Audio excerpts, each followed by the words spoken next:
ശ്രീ രാംകുമാർ, താങ്കളെ സംബന്ധിച്ച് ഈ ധനസ്ഥിതി മെച്ചപ്പെട്ട ഒരു കാലം, പല തരത്തിൽ കേന്ദ്രത്തിൽ നിന്ന് ലഭിക്കേണ്ട നമ്മുടെ വിഹിതങ്ങൾ തുടർച്ചയായി വെട്ടിക്കുറച്ചുകൊണ്ടിരിക്കുന്ന ഒരു കാലത്തും ആ പ്രതിസന്ധിയിൽ നിന്ന് ഒരു സ്റ്റേറ്റ് കരകയറുന്നു എന്നതിൻ്റെ ധനകാര്യമന്ത്രി പറയുന്നത് വലിയ ആശ്വാസകരമായ ഒരു കാര്യമാണ്.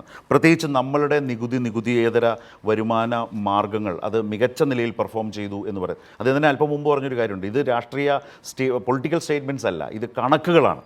അപ്പോൾ ആ കണക്കുകളിൽ നിന്നുകൊണ്ടൊരു ബജറ്റിൻ്റെ ഒരു സാധ്യത, ഈ ബജറ്റ് അത് കേരളത്തിൻ്റെ ഒരു ഫ്യൂച്ചറുമായി ബന്ധപ്പെട്ട ആ സാധ്യതയ്ക്ക് വഴി തുറക്കുന്നുണ്ടോ? വളരെ ശക്തമായ ഫ്ലാഗ്ഷിപ്പ് സ്റ്റേറ്റ്മെൻറ്റ്സ് ഉണ്ടോ, ഡിക്ലറേഷൻസ് ഉണ്ടോ? അത് ഡിക്ലറേഷൻസ് ഉണ്ട് എന്ന് പറയുന്നതിന് മുൻപ് 3 പശ്ചാത്തലമായിട്ടുള്ള പോയിന്റുകൾ പറഞ്ഞു തുടങ്ങേണ്ടതുണ്ട്. ഒന്ന്, സമയം മുമ്പത്തെ അല്പവർഷങ്ങൾക്ക് മുൻപിലത്തെ ഒരു മാന്ദ്യം, അതായത് പ്രളയം, കടുത്ത കാലവർഷം, ഓഖി, പിന്നെ കോവിഡ്, ഇതൊക്കെ കൊണ്ടുവന്ന ഒരു മാന്ദ്യം കേരള സമ്പദ്ഘടനയിലുണ്ടായിരുന്നു. ആ മാന്ദ്യത്തിൽ നിന്ന് പുറത്തേക്ക് വന്ന് വലിയ വളർച്ച കൈവരിക്കുന്ന ഒരു ഘട്ടത്തിലേക്ക് കേരളത്തിൻ്റെ സമ്പദ്ഘടന എത്തിയിരിക്കുന്നു എന്നാണ് കണക്കുകൾ കാണിക്കുന്നത്. ഇപ്പോൾ 2023-24 കണക്കെടുത്ത് നോക്കിക്കഴിഞ്ഞാൽ നമ്മുടെ മൊത്ത മൂല്യവർദ്ധനവ് അല്ലെങ്കിൽ GDP എന്നൊക്കെ പറയുന്ന ആ ഒരു കണക്ക് 7.2% കണ്ടാണ് വളർന്നിട്ടുള്ളത്. ഇത് ഇന്ത്യൻ സമ്പദ്ഘടന ഏത് നിരക്കിൽ വളർന്നു അതേ നിരക്ക് തന്നെയാണ് ഇന്ത്യൻ സമ്പദ്ഘടനയും ഈ കഴിഞ്ഞ ആഴ്ചത്തെ ബജറ്റ് പരിശോധിച്ച് കഴിഞ്ഞാൽ 7.2% കണ്ട് തന്നെയാണ് വളർന്നിട്ടുള്ളത്. അപ്പോൾ ഇന്ത്യക്കൊപ്പം കേരളം വളർച്ചാ നിരക്കിൽ കുതിച്ചെത്തിക്കഴിഞ്ഞിരിക്കുന്നു എന്ന ഒരു വളരെ സന്തോഷകരമായ വാർത്ത ഇവിടെ ആദ്യമായിട്ട് നമുക്ക് മനസ്സിലാവുന്നു. രണ്ടാമത്തെ, അത് വളർച്ചയുടെ കാര്യം. അത് കാർഷിക മേഖലയിൽ 4% വളർച്ചയുണ്ട്, വ്യവസായ മേഖലയിൽ വളർച്ച തുടർച്ചയായി വന്നുകൊണ്ടിരിക്കുന്നു. ഈ മഴയൊക്കെ കുറയുമ്പോൾ ചെറിയൊരു പ്രശ്നങ്ങൾ ഉണ്ടാവാറുണ്ടെങ്കിലും അത് തുടർച്ചയായിട്ട് വരുന്ന ഒരു സംഭവം തന്നെയാണ്. രണ്ടാമത്തെ പ്രധാനപ്പെട്ട പശ്ചാത്തലമായിട്ടുള്ള പോയിന്റ് നമ്മുടെ റവന്യൂവിലുണ്ടായിട്ടുള്ള വർധനവാണ്. ഈ റവന്യൂവിലുണ്ടായിട്ടുള്ള വർധനവ് കേന്ദ്രത്തിൽ നിന്നുള്ള സഹായം കുറയുന്ന പശ്ചാത്തലത്തിലും നമ്മുടെ തനത് വരുമാനം വളരെ കാര്യമായിട്ട് കൂടിയിരിക്കുന്നു എന്നാണ് ഈ ബജറ്റിലെ കണക്കുകൾ കാണിക്കുന്നത്.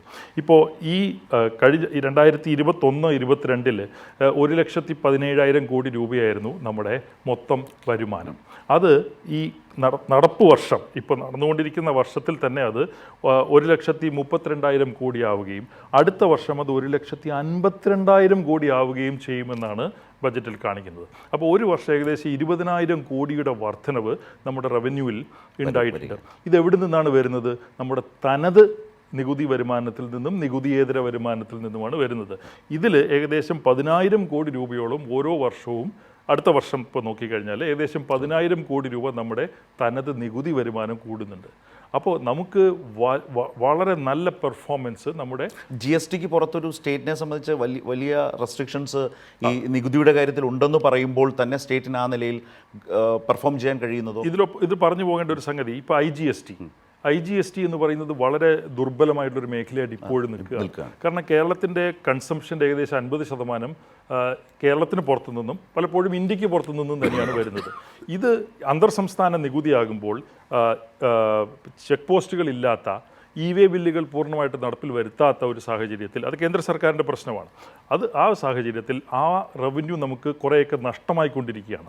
അത് നമ്മൾ സ്ഥിരമായിട്ട് GST കൗൺസിൽ പറയുന്നതും എന്നാൽ ഇതുവരെയും പരിഹാരം ഉണ്ടാകാത്തതുമായിട്ടുള്ള ഒരു വിഷയമാണ്. എന്നിട്ട് പോലും നമുക്ക് ഈ വലിയൊരു വർധനവ് നികുതിയിലുണ്ടായിരിക്കുന്നു, തനത് നികുതിയിലുണ്ടായിരിക്കുന്നു എന്നുള്ളത് വലിയ ഒരു പോസിറ്റീവായിട്ടുള്ള സൈനാണ്. അപ്പോൾ ഒന്ന് വളർച്ച, 2 റവന്യൂ, മൂന്നാമത്തെ പോയിന്റ് ക്വാളിറ്റി ഓഫ് എക്സ്പെൻഡിച്ചറാണ്. എക്സ്പെൻഡിച്ചറിലെ ഗുണപരമായിട്ടുള്ള മാറ്റം. അത് സാധാരണ നമ്മൾ പറയുമ്പോൾ നമ്മുടെ റവന്യൂ എല്ലാം ശമ്പളത്തിനും പെൻഷനും ഒക്കെ കൊടുക്കുന്നു എന്നൊരു സാധാരണ ഒരു വർത്തമാനം നമ്മൾ കേൾക്കാറുണ്ട്. ഞാൻ ഇപ്പോൾ കണക്കുകൾ പരിശോധിക്കുകയായിരുന്നു. 2021-22 എടുത്ത് നോക്കിക്കഴിഞ്ഞാൽ മൊത്തം ചെലവിൻ്റെ 81% സാലറി, പെൻഷൻ, ഇൻട്രസ്റ്റ്, ഇത് മൂന്നിനും കൊടുത്തുകൊണ്ടിരുന്നത്. ഇത് ഈ വർഷം 81 നിന്ന് 73% കുറഞ്ഞു.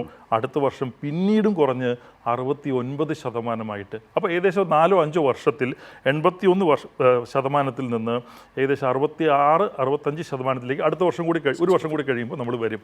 അത് വളരെ ഗുണപരമായിട്ടുള്ള ഒരു മാറ്റമാണ്. അപ്പോൾ വളർച്ച, 2 റവന്യൂ, 3 ക്വാളിറ്റി ഓഫ് എക്സ്പെൻഡിച്ചർ. ഈ പശ്ചാത്തലത്തിലാണ് ഈ ബജറ്റ് അവതരിപ്പിച്ചിരിക്കുന്നത്. എനിക്ക് തോന്നുന്നു ശ്രീ ജി വിജയരാഘവൻ പറഞ്ഞ ആ ഒരു ഈ ബജറ്റിൻ്റെ ഒരു പോസിറ്റിവിറ്റി എന്ന് പറയുന്നതിൻ്റെ കുറെ കൂടി ഇൻ ഡീറ്റെയിൽഡ് ആയിട്ടുള്ള കണ്ടന്റിലേക്ക് പോയിട്ടാണ് ശ്രീരാംകുമാർ അക്കാര്യങ്ങൾ സംസാരിച്ചത്.